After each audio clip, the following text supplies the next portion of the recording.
Safari ya Miiba A Part 4. Usiku ulitanda kimya kizito, kile kimya ambacho hata pumzi zako unaziogopa zisije zikakushtaki. Baada ya mateso makali ya gereza la Jangwani, walifanikiwa kuachiwa, si kwa haki, bali kwa bahati na rushwa ya kimya kimya. Hakukuwa na shangwe. Hakukuwa na tabasamu. Kulikuwa na miili iliyochoka na mioyo iliyojawa hofu. Safari haikuishia pale. Ilikuwa ni mwanzo wa safari mpya, safari ya bahari.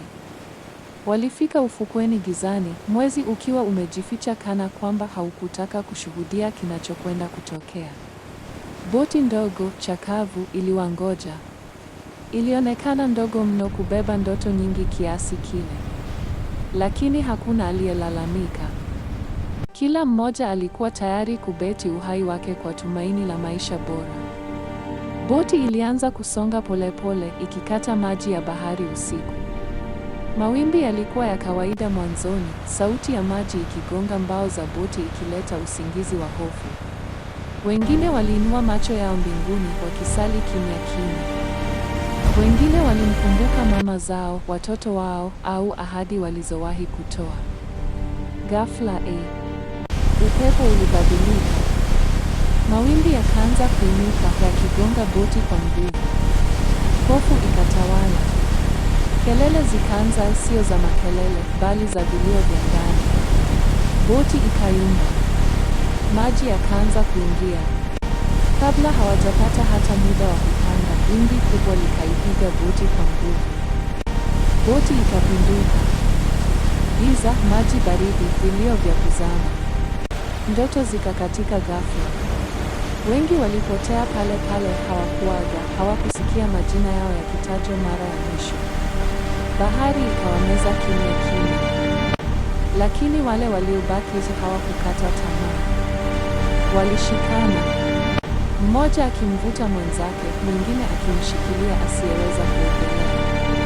Hakukuwa na ubinafsi tena. Hakukuwa na lugha wala taifa. Kulikuwa na uhai tu. Kila pumzi ilikuwa ushindi mdogo. Walielea kwa muda mrefu, haukujulikana ni saa ngapi, wala walikuwa umbali gani kutoka kifo. Mwili ukiwa umechoka, akili ikiwa karibu kukata tamaa, ghafla nuru ndogo ikaonekana mbali. Mwanzo waliniona kama ndoto, lakini nuru ile ilizidi kukaribia. Ilikuwa ni boti ya kutoa msaada ikitokea upande wa Ulaya. Sauti ya injini ikavunja kimya cha bahari. Mikono ikaanza kuinuliwa juu kwa nguvu za mwisho. Macho yaliyojaa machozi yakang'aa kwa tumaini jipya.